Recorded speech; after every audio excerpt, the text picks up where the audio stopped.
And hello, everyone.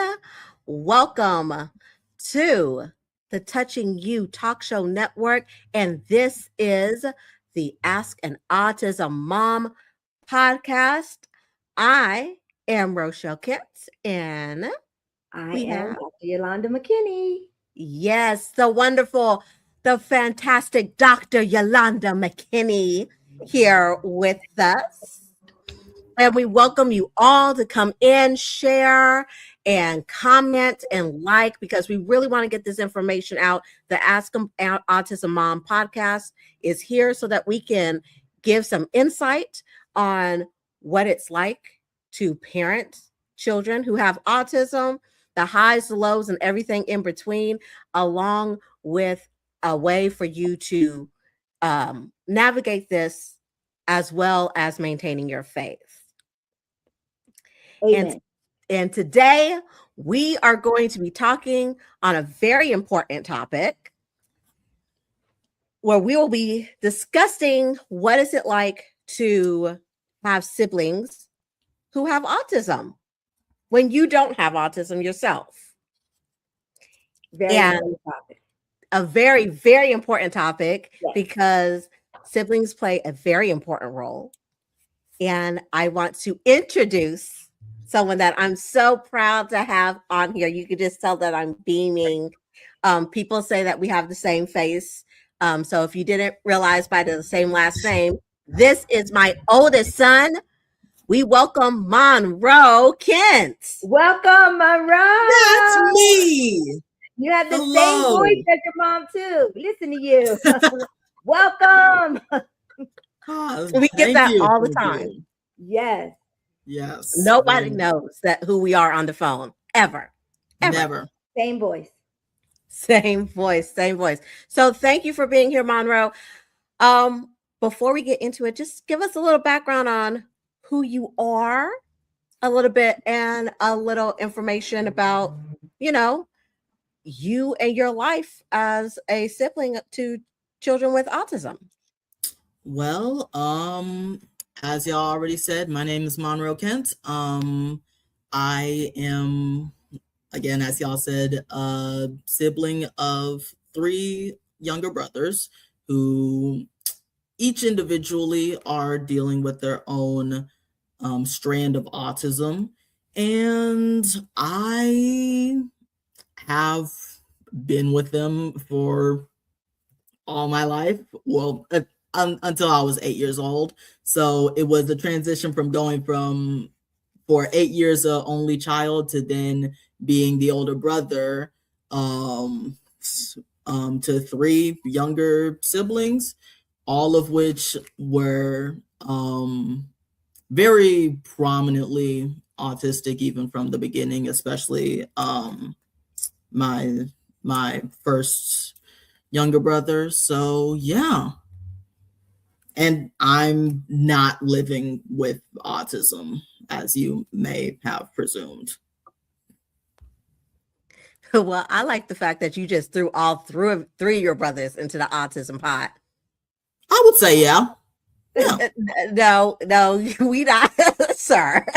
Don't worry. It comes from both parents.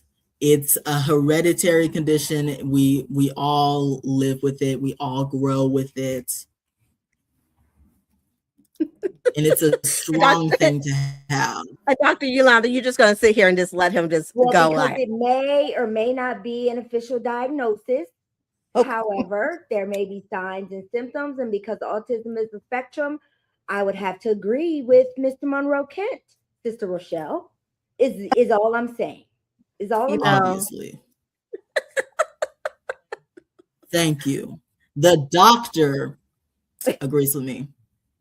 Okay. All right, guys. All right.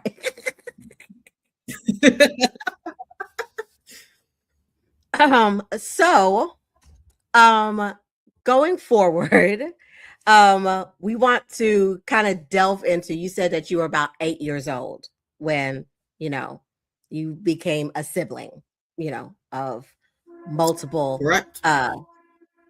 Siblings who present with autism and other disabilities. So what, like, how do you remember feeling around that time when, like, when Ethan or Isaiah received their autism diagnosis?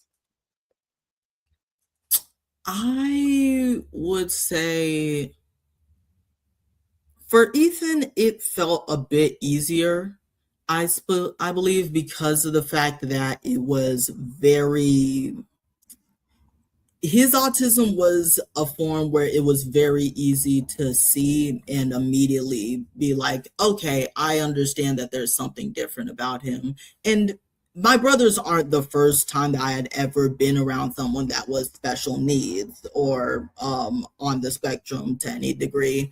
I had been in like inclusivity classes in like elementary school. I had seen people who were physically and mentally disabled or just on the spectrum, and I was in gifted and talented classes, which is very similar to dealing with and being in the same room of people who think very differently. So for Ethan, it was much easier to accept and to be like, okay, I understand that he has autism even before the official diagnosis. For my brother Isaiah, it was a bit different only because the way that he presented, he seemed so neurotypical.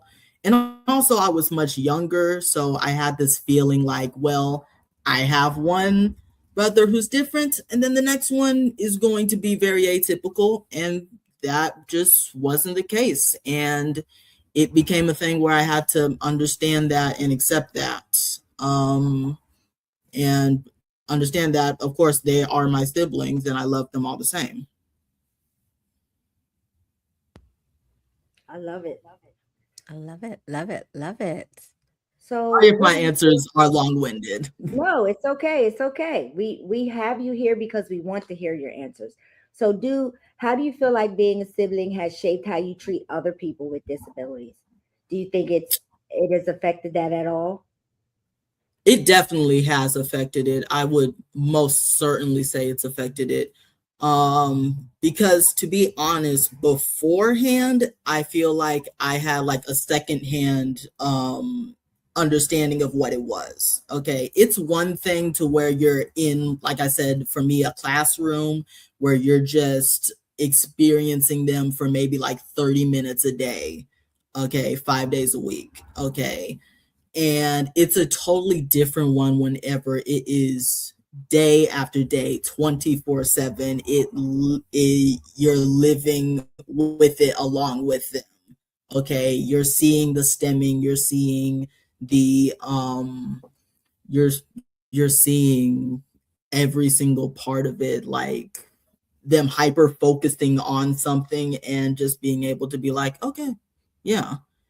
And I think that's just a thing that I wish a lot of other people were to understand and um, grasp, is that when you are experiencing it and living with it, it does change your perspective and it does make you much more caring and much more mindful about how you speak on these matters and how you respond around people who have it. Mom, Rochelle, do you have a question for I your like that. I like that. So you said that it did make you kind of more aware of it. And you said that that being a sibling, you're around it 24/7. Do you ever get tired Correct. of this autism journey, this autism life? Like on top of just being a sibling, I'm an older sister. I understand we get tired of being siblings, right? So, but do you Of ever just course, get yeah. tired of the autism life? I think there are definitely moments, of course. I will just say, me specifically, I am a very introverted person. So I get very tired of just people in general, to be honest.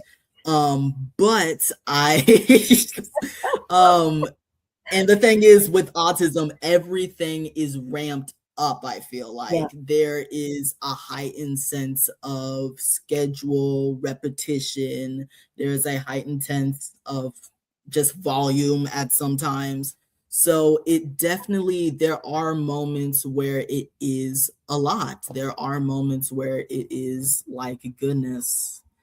But I have my mother who is here, who has been very strong through so much of it, and so much that I can't even describe. It is amazing.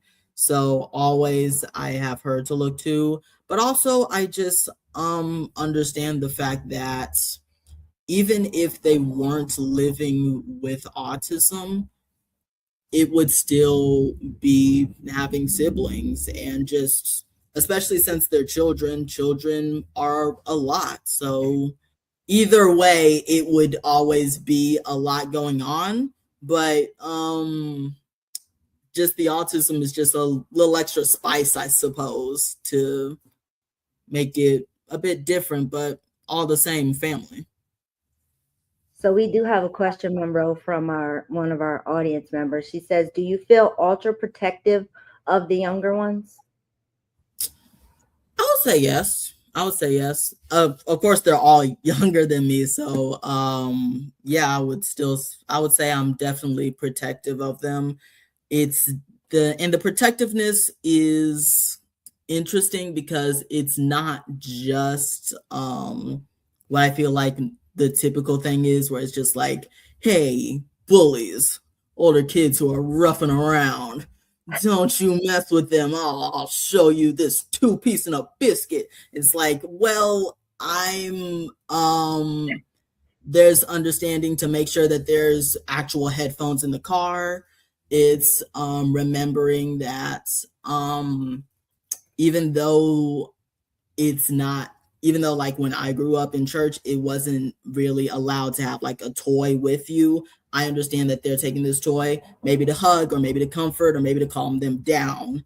It is understanding that they have different needs than I grew up with, and that's something that I have to make sure that they're prepared and have what they need so they can deal with situations, and try my best to, if other people are around, to be like, hey, these are my brothers, so treat them as kindly or kinder than you would me, because they are just the same as me, a person.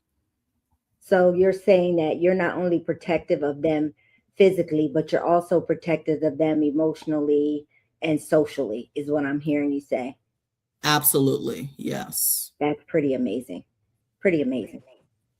I like that. I like that. So what is something that you think is something that you've had to protect them from, or a misunderstanding that people have, about your brothers in public because they have autism? I would like to think that there's usually like three main things.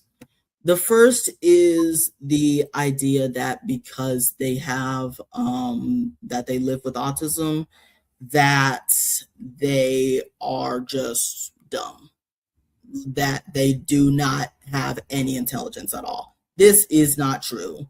They can speak, they can communicate, they can think, they can probably even do math better than the person that is looking at them. But a lot of people, because of the fact that they're shaking their hands, that they're stimming, that they are outwardly showing neurodivergence or autistic behaviors, thinking that they are infantile. And that's just not true. So it is understanding, one, that they are smart, and that they can think, and that you can talk to them just like you would talk to an average child. Two is understanding that they actually have different needs. Like I said, headphones, like they said, soft items, or other different, I believe the word would be aids. So it is understanding, and to be honest, especially because we in this room are Black, sometimes it does become difficult to explain to people of our culture that they have specific needs that are not traditional to people like us. Okay, especially in traditional places like the church or even just normal get-togethers where we usually show a sense of resilience and bolsterness that someone that who is living with autism, they're just going to be their natural selves, and so they are going to need and not be ashamed of the fact that I have AIDS, that I need AIDS to make it through this. And then the last thing is simply just is making sure that other people understand that they also deserve love, I suppose. And I say that in the meaning of they deserve the same patience that you would give to a child who just needs help, okay? The way that they are living is different than the way that we are living, and that does take a lot of grace and mercy. And I feel like with some children, there is this need of immediate discipline for everything, or at least to make sure that they are as on it as possible, which with autistic children, it sometimes doesn't relay the same to them. So, yeah, just making sure that there is grace, patience, and love actually given to it. Monroe, you are just knocking it out of the park with these answers. Sis, I mean, you might be coming for my advocate job. I don't know. You're just knocking it out of the I park. get it from somewhere. Somewhere. We do have another question. I want y'all to know, because in case I forget before we end, this question is coming from my boy's grandmother. Who is also watching. We have other family members who are watching. So feel free, family and friends, if you have questions, throw them into the comments. We are answering them as we go along. So the question is, do you feel that your siblings' autism controls or even limits your prospects for your own independence in the future? Like marriage, relocating, going off to college, jobs, things like that. There's a reason why Monroe and I are laughing. So it's very much a grandmother question. Very much so. Very much so. To give probably the best answer here, no. And I think a lot of this is in part to the fact that I know that my mother will always be here for my siblings. So, and she does so much more, and she deals with so much more than I could even describe, as I said before. So absolutely, I don't think that I am hindered by them in any way, because they have someone who is constantly, they're doing this podcast. They're finding resources, making it known to others, creating resources if they can. So I never feel like I'm going to be hindered by them in any way. And all the future prospects, I'll just let y'all watching know I am 20, about to be 21. I feel like I have a lot of life left to live. Thank you. But I think I still have a lot of life left to give, and a lot of life until things like marriage and prospects that are long-term goals become big importance. So from my perspective, no. From my perspective, I do not feel hindered at all. So Monroe, I think you could do an excellent job with giving some advice to siblings who aren't necessarily as educated as you are about autism, don't necessarily have the support that you have around you to assist you. I'm thinking, what advice could you give another child, teenager, young adult who has a brother or sister with autism, um, based on what you know and what you've learned? I think it's important for other siblings to hear what you have to say when they're not necessarily where you are in your journey. I definitely think that the best way to understand autism when you are first getting into it is truthfully, just especially from the angle of a sibling, they are a person. They are still human. No matter what might be going on in here, they still feel something here. They are capable of thought, they are capable of feeling, they can understand, and even if they can't understand what you are saying, they can understand how your face is, if you're upset or if you're happy. They can read emotion, they can feel the human connection between you and them. There will always be there will always be a connection between the two of you that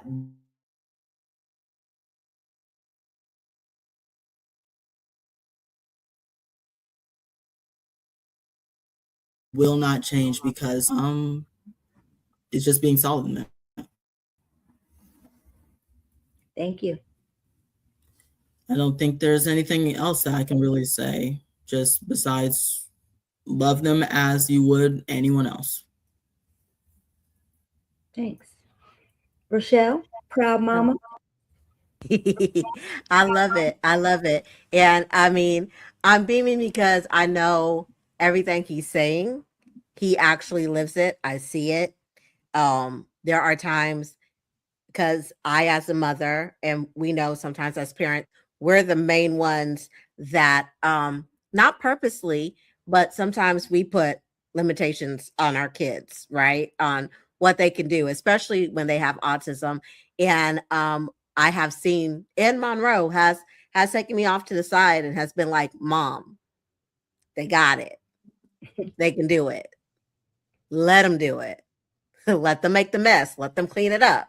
Like, so I'm grateful to having him um as an older sibling to the boys, because he definitely uh loves them and sees them fully. Like, there are times where I have to be like, "But Monroe, the autism," and Monroe is like, and And there's absolutely the same both ways. It's where it autism, there's a lot of learning and relearning and Yeah. completely modifying. So yeah. yeah. So we talked about we talked about you being the sibling. As a sibling, tell us something special about your brothers that people may not know, just looking at them. If they just look and the first thing they see is headphones, autism. Tell us something special about your brothers that makes them special. We're not saying it's like autism is their superpower. We're just saying something that just makes them special. Something that makes them special. Well, first one that comes to mind is Isaiah. He is very visual with just about anything, truly. He could look, if you showed him a picture of Mickey Mouse and then took away just one thing about him, okay, like truly imagine Mickey Mouse right now, and then what if I took away his eyebrows? Would you truly be able to tell that I changed something? Isaiah could. He could. He also loves Pokemon. He could probably name all 151, and I think there's honestly even more now. So he could do that perfectly. Um there's CJ, he is always hyper. He has every ounce of energy that even the sun could not supply. Goodness gracious, he is always going, running, ripping, and going. But he's also very emotional. He tries to be a protector of his siblings, even his older sibling, because as I said, Ethan is the one that I feel like is the most prominent in visually autistic to like anyone that even isn't attuned to what autism is. And then Ethan is organized, I would say. He has more than likely over 1,000 DVDs of various SpongeBob things, various Nickelodeon things, Cartoon Network, all sorts of children's programming. He could tell you exactly what year each of these DVDs were released. He could tell you every episode that is on these DVDs. He could tell you who wrote the episode. He is absurdly organized, and he has his own system and way of putting them up when it is time to put them away. He is just, and of course, time. He could, without a clock, tell you that it is 6:26 right now.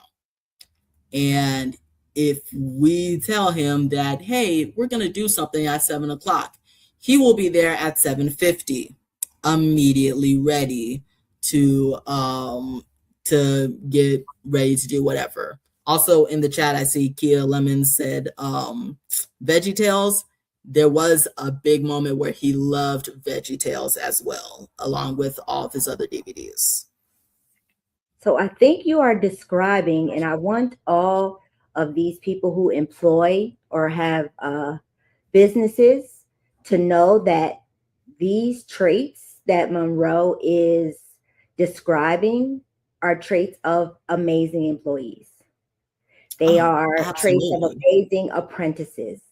They are traits of amazing mentees. I want you to hear that our children with autism are capable of and can far surpass some other candidates in these areas.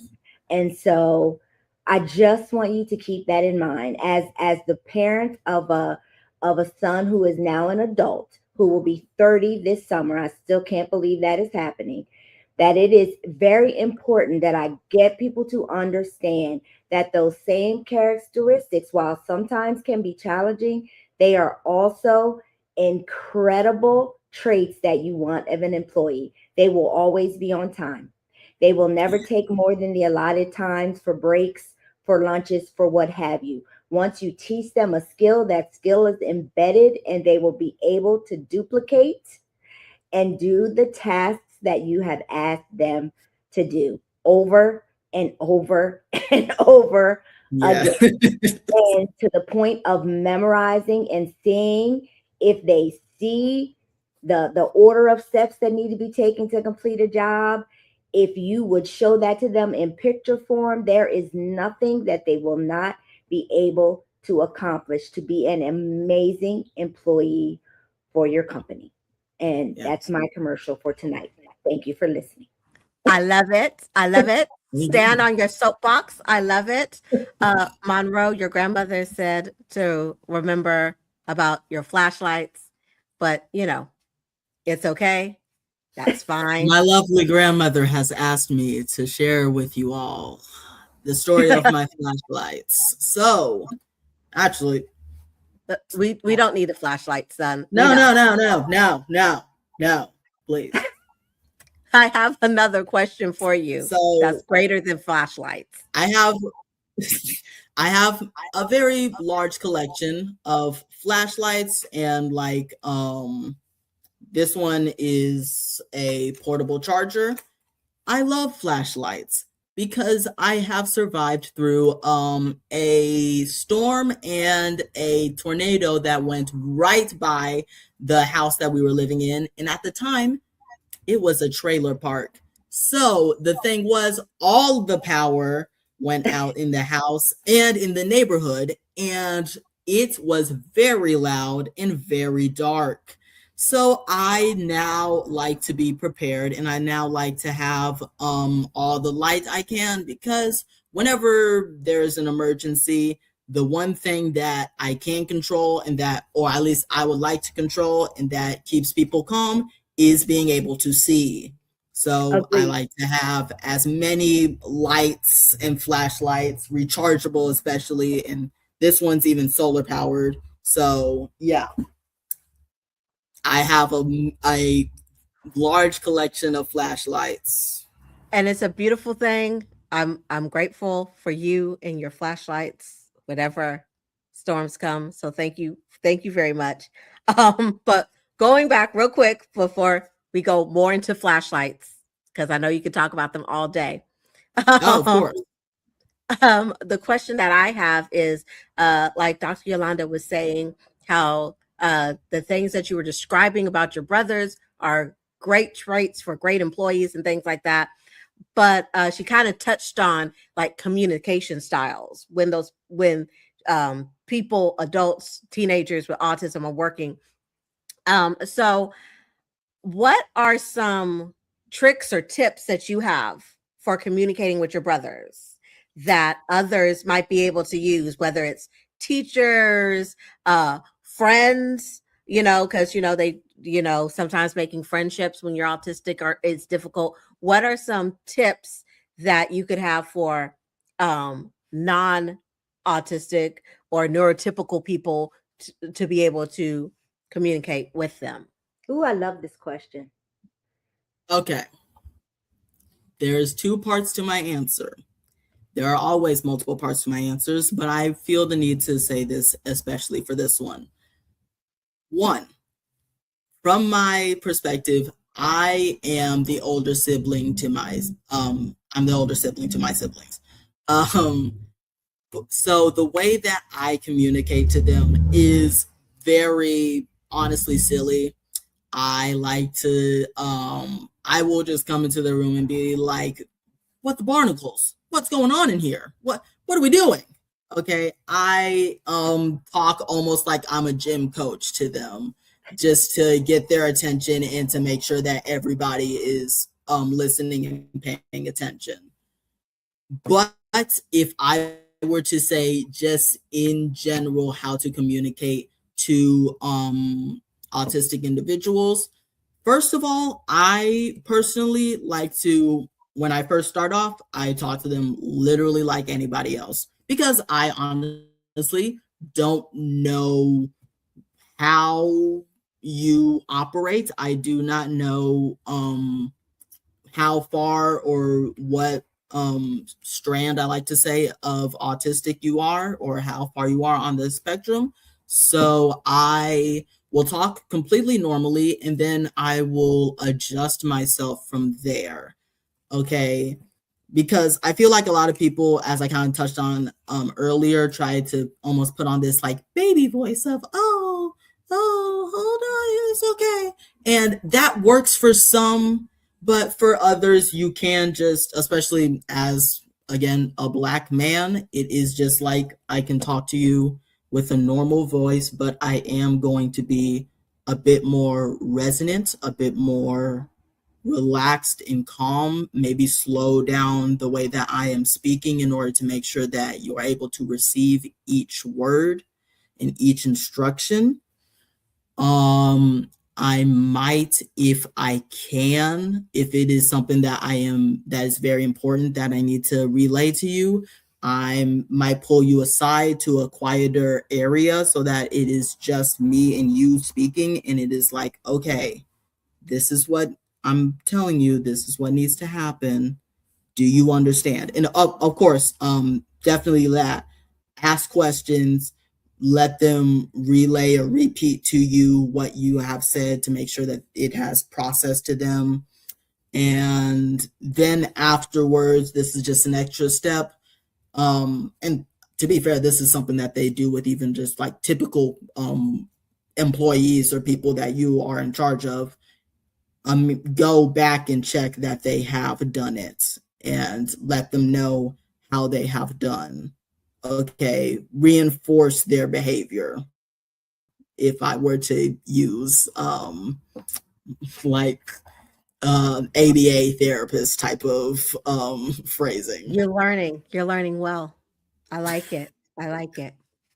Good job. Good job. But yes, everything that you're saying, I I absolutely agree with. So what I'm getting is, like you said, be direct. You don't have to talk to autistic children, or even, and especially not autistic adults, as if they're babies. You can speak to them Absolutely. age Yes. appropriately. Okay. Um, to, as your grandmother likes to say, inspect what you expect. Right. So Yes. once you set a goal or a standard, go back, but be willing to understand that you may have to break things down, right, into smaller Mm-hmm. steps, you know. But like you said, that's something that they do. Well, good leaders do for all employees, you know. I know Yes. Dr. Yes. Yolanda, she is a wonderful educator and leader on her campus. So I'm pretty sure you've had to do that with other educators. You know, there's big concepts that come, Yes. and you try to implement a new idea. When you see that it's not working, you don't just throw away the whole idea or Right. throw away the educator. You Right. go, okay, where is the breakdown in the communication, right? Well, and I also think it's important to have multiple ways to communicate because, to your point, Mm-hmm. Monroe, language, verbal language may not be the best way to communicate. And so if you find that that is not the best way to communicate, then you find another way to communicate, be it pictures, be it written language, be it audio, Yes. whatever form of communication is best. And I like to say, let the person with autism lead. Watch how they Mm-hmm. are trying to communicate with you and then communicate with them the same way. If they are using language, it's probably okay for you to use language. If they are writing, then you should probably write. If they are using some kind of text or picture system, you probably should. I mean, it's not rocket science. I think people make it a lot more difficult than it is. And we're so used to communicating this way verbally that when someone doesn't communicate that way, it kind of takes us off balance a bit. But I think it's very easy to take the lead from the person who has autism. Just because they're not Yes. looking at you does not mean they're not listening. Just because they're Yes. maybe responding and still not making eye contact doesn't mean they're not listening. I think it's very Mm. important that we understand that communication looks different. That's not only just for people with autism. There are some people, to your point, Monroe, I call myself selectively social. There are some times when I just communication is just via text because that's where my social battery is, and it's just going to have to be text. There are I'm the times exact I same. pick up the phone because we can have a conversation and I'm there. So I think communication is a big misnomer and can be misunderstood. And so it's important that we follow the lead, right, from the person who has Yes. autism. Very much true. Follow the lead. And along those lines of following the lead, I have just a couple more questions for you, Monroe. We're not going to keep you too long, but I I got know that time. we talked. I know that we talked about you being protective of your siblings, and sometimes the ways that the times when you may have to be protective is when one of your siblings is having a meltdown in public. Mm. So, how would you explain to people, one, what a meltdown is? Because you know there's a lot of misunderstanding around that. There are people that think that Yes. they're It's a just temper tantrum. right, that they're just throwing a fit because they don't Yes, want to do something, yes, right? yes. Or they're just, Mm. you know, they're just being stubborn, right? Monroe and I saw a video of a teacher in a school telling a kid, stop using your autism as an excuse. Wow. You know, That's right. So, one, how would you, as a sibling, explain what a meltdown is? And two, what advice would you have for people on how to handle a meltdown when a meltdown shows up? Like how to handle and kind of diffuse it or give support, And one last thing, because like you said, with us being Black people, we do know that sometimes, as right now your brothers are younger, but they're going to keep growing and get yes. to your age and everything, and they may interact with police. Ooh. They may interact in other places, and so I know you as a Black man already have to navigate that. So yes. yeah, so how can you explain to people what a meltdown is, and what can we do as a community and as people to help when we see a meltdown happening? Okay. To answer the first question, to define a meltdown, I would say, to what you said, it is not completely just behavioral. Most typically, a meltdown comes from either overstimulation from outside forces, be it sound, be it lights. It can be honestly emotional, like stem on from stress or from just hyperactivity. It can be one of those things, but most typically it comes from just the environment or something that to someone that is atypical is completely invisible. Okay. So a meltdown can happen technically at any time. So to answer hold on, repeat the second, third question. I'm sorry. Could you repeat them? The second question was just basically how could somebody, help when they see someone having a meltdown? Like, sometimes we might, an example that does happen. We're at church and I'm very active in different ministries. And Monroe, I'm so grateful while he is still here, that he kind of tag teams with me so that I can minister. But sometimes meltdowns happen. So how can, if you're, because it's, multiple brothers, how can you, if, you had two meltdowns going at the same time, how could somebody help you And church in that can be meltdown? incredibly overstimulating. The Yes. Black Yes. Yes, right. With the music going and the shouting and, Day Spring, we don't do nothing quiet. Yes. So, so how can what advice do you have for people for helping during meltdowns? Okay. First of all, I will say, as I touched on earlier, a good way to preemptively help with these things is adaptive devices. What your child might have, like a fidget that helps them keep their hands stimulated, which takes their mind off things, or they might want something soft, or they might need headphones. To be honest, this is crazy, but I'm currently holding a deck of cards to just keep my hands occupied that I'm just shuffling as I'm going through this. So there is the thing of having adaptive devices for them. There is also the thing of, in the moment when they are having a meltdown, if you can, take them off to the side. This is not always available, but when it is, try to find a calm or quiet area. It might be, you might have to put aside your pride. It might be a nursery. It might be a bathroom. It might just be a side room that is used for prayer, okay, for quiet prayer. So try to find that if it is available. And then if all else fails, sometimes it is good to be able to just talk to them one-on-one or try to retain their focus on something outside of the main.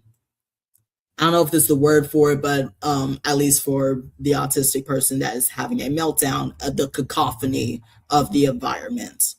Okay, it truly is trying to anchor them, make sure that they understand that they are safe, that everything is okay, and that we are here to help you and support you. And I also think, and you're probably great at this too, Monroe, of seeing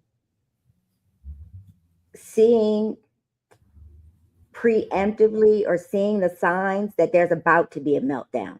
And I don't know that I Yes, said that correctly, but I think both of you know what I'm saying. There are absolutely. signs that Oh we yeah, we know tell it's coming. this is about to happen, right? And so sometimes it's just a matter of getting to it right in the nick of time. Like just Yes. I have shared with Rochelle that I give my son deep pressure, right? So he will Mm, come, he will sit, and I just start from the top, like up near his shoulder, and just work my way down, just squeeze and get deep pressure, because I can tell, like, if the my son's a hummer, so if the humming starts, or he just starts to rock a little, I can tell that's something. I don't necessarily know what triggered it, but I know it's coming. And so I can kind of start to give him the deep pressure. So I think that's another thing you can do. If you see it coming, you just try to. You can't always, but if you can try, you can try to get to it being before. preemptive is always the best way to go if you can. Absolutely. Absolutely. Absolutely. Be preemptive. And we had a couple of comments. One was, ask before you proceed. Going back to what we said previously, communication, not just communication with those who have autism, communicate with their families. Especially, my heart is trying to help churches, specifically Black churches, be able to be more prepared and be more welcoming for families who are not just autistic, but disabled. And yeah, it takes communicating. Don't be afraid to ask, hey, are there things that can cause a meltdown? You know, knowing the words to say, not, are there things that cause them to throw a fit? that Right. that will make people Yes. feel like, oh, you already have a Have this biased preconceived mindset on it. notion. Mm-hmm. Right. Mm-hmm. But if it's Hmm. truly in a helpful way, are there things that causes them to have meltdowns? Are there things that they like that kind of calm them down? Um, Sometimes some churches, I know even at Dayspring, there are certain places in the sanctuary where the sound is just louder because of acoustics, Yes. you know? Hmm. So sometimes if you're on the usher board and you're able to know that, like, hey, or this part of the church gets colder Yes. or hotter, maybe not sit that family in that area, those kind of things. We also had to comment that sometimes the outside person doesn't understand and they can make things worse by trying to help. Hmm. Again, that's why we have things like this podcast. And we interview people like Monroe and other professionals, and whether it's by academic professionals or life professionals in Yes. this journey of autism, so that you can learn more. Because even if you don't have autism in your family, you're going to know somebody who does. You are. And the way that Yes. the world is going, and how people are expanding more, our reach, we're getting to know people more, and intersectionality is a word now. Cultures are Very. blending, everything's not stoic. This is this, this is this, this is this, even the idea of what generations are. It used to be 20 Right. years. Now generations are almost like every 10 years, Yes. something new, right? So we just have to be willing to communicate with each other. If we just really work on communicating with each other and breaking down the barriers, that hinder our communication with each other, and cause misunderstandings, we would be able to do a lot more. Now that's my soapbox, Dr. Yolanda. That's my soapbox. You're allowed to have one. You're allowed to have one. And I saw a comment that says in a genuine way, right? And because what we need less of is the falsehood, right? We need the truth to be genuine. We need to communicate people on the way to communicate, to, with what language to use, meltdown versus tantrum versus having a fit. Or when people say, "Oh, don't worry about them. They're just on the spectrum," or "I think they're on the spectrum," like that's very derogatory. It's like just the whole reason why we're doing the podcast is to get people to understand and to be able to communicate better and to be more informed and to be able to advocate. And to your point, to realize that we have more in common than we think we do. All people in general have more things in common than we think we do. And it's just very important that everybody feels a sense of belonging and inclusion, with whatever support they need to be successful. So Right. And there was a comment about, because of generations, the older generations see it as just being bad, and I know, like, even in my family, I'm the hippy dippy gentle parent, cousin, the soft one. So,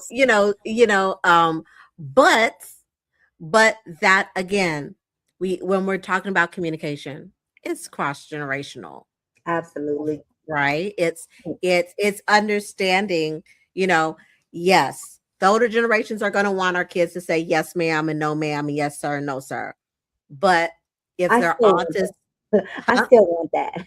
right, and No, I'm not saying, no, yes, ma'am. Like I'm yes, still correcting that. right, and I'm not saying, I'm not foo-fooing that. Howsoever, for some children, when just getting them to say yes and knowing that yes is yes and no is no, we'll get to the actual titles of things. Yeah. Like, we'll get to that. But I real quick, I know that with one of my sons, well, with both of my sons, who are diagnosed, they were able to say yes and no, but then we had to teach, okay, when you say no, do you mean no? Right. And when you say yes, do you mean yes? Mm-hmm. So there's multiple learnings, and stair steps. And I like to think of, I know they talk about autism as being a spectrum. I like to think of it as like steps to a building. Yes. Okay.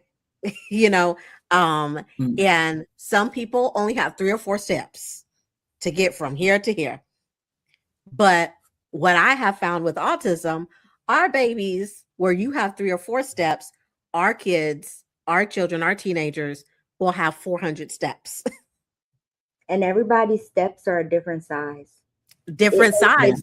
3, I might be able to get there in 3 big steps. Rochelle, it might take you 10 medium steps. It might take Monroe 30 little steps.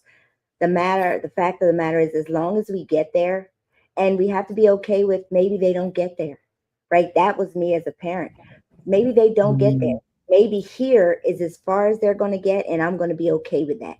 I'm going to be okay with that. I'm going to remember that my child is fearfully and wonderfully made, and that they are exactly who God wants them to be. And as long as I am doing my absolute best as a parent with this child that God has entrusted me with, then wherever that child's going, it's my desire. It is my, I don't know, goal. It is what I have to do, right, to get them. I love that.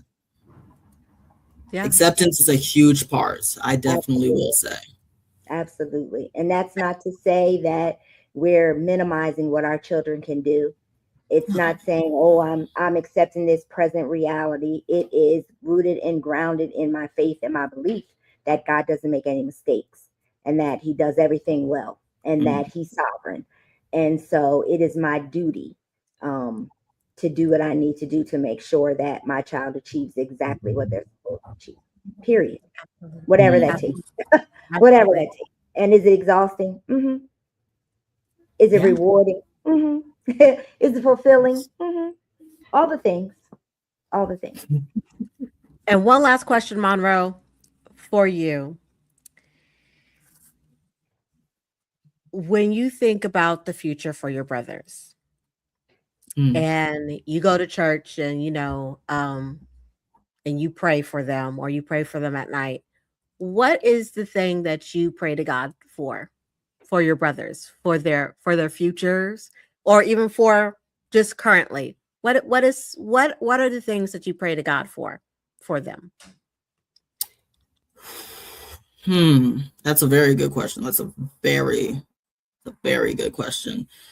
I feel like for me, I'm very much I focus very much on the moment. I focus on what the present situation is a lot. So for them, I also focus a lot into the present. And because I always kind of have this belief that the future is unknown but good. Like, I always have this idea that whatever is coming up ahead is just going to be positive. So I very much focus on what presently is going on. So I pray for just better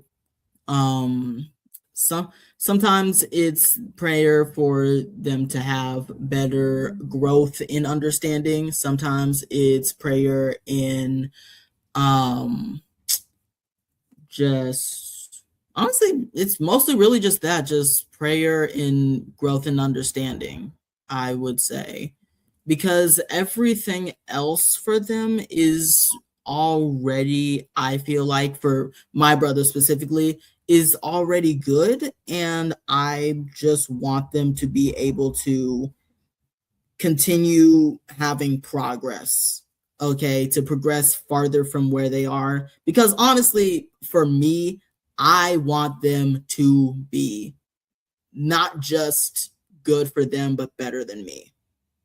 Because as I described, they're capable of a lot. I love them a lot and I want them to go out and do a lot. So I just pray for growth and I pray that they understand why their growth is. And that's about it. I love it. I love it. It's a very positive thing. As one of our comments said, all things work together for the good, and you have a very positive outlook for your brothers. I'm grateful for that because as a mother, sometimes my outlook may not be as positive. So Right. I'm grateful to have somebody that's close to them who's able to see that. Oh, goodness. I think I'm about to cry. Anyways, Oh, I know. Imma hold it together because I'm a professional. Uh, So um, professional. yeah. But, Monroe, I just wanna take a moment and say, thank you yeah. so much for your Thank you. honesty and for just sharing so much information. The chat was going wild. Yes. People just feel like you have great insights on things. And Dr. Yolanda, before we close out with prayer, do you have anything that you would like to add? I just want to say thank you, Monroe. I think your voice represents so many siblings who love and support their brothers and sisters every day. And it just really made my heart. Cameron is an only child. And so this is a perspective that I am not privy to. And so it is very eye opening to me, very important to me for me to hear that perspective, because I do work with families of who do have siblings of children with autism. So your insight will help me as I support other families along this journey. So I am grateful, and I just really want to say thank you for coming to the podcast and sharing with us tonight. Thank you so much. Thank you for having me. Thank you for giving me this to use the word of the day, the soapbox, to speak on how I feel and to share my experience with this. If I have not made it abundantly clear yet, this is my mother. I love her very much. I think that she has done more for my siblings than I could ever even think of, describe, or begin to think.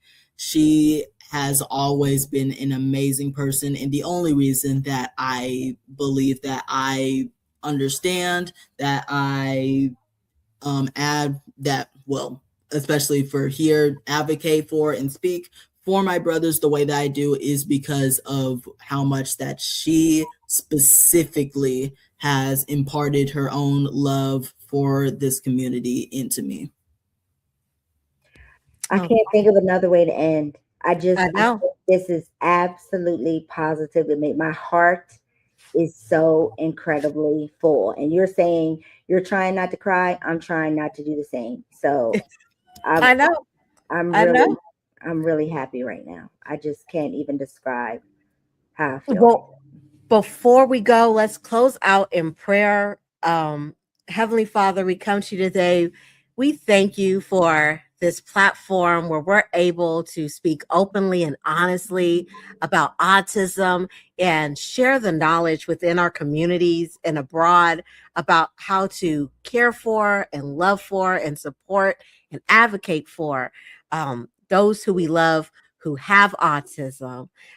We thank you for Monroe for his honesty and his openness and just his positive outlook about autism and supporting those in his life who have autism. We pray that those who have been listening and watching tonight heard something that encourages them if they are a sibling, that helps them to understand that they have a very important role in their family and that they are seen and heard and appreciated and loved for all that they sacrifice and all that they give to their siblings and to their parents as backup support systems.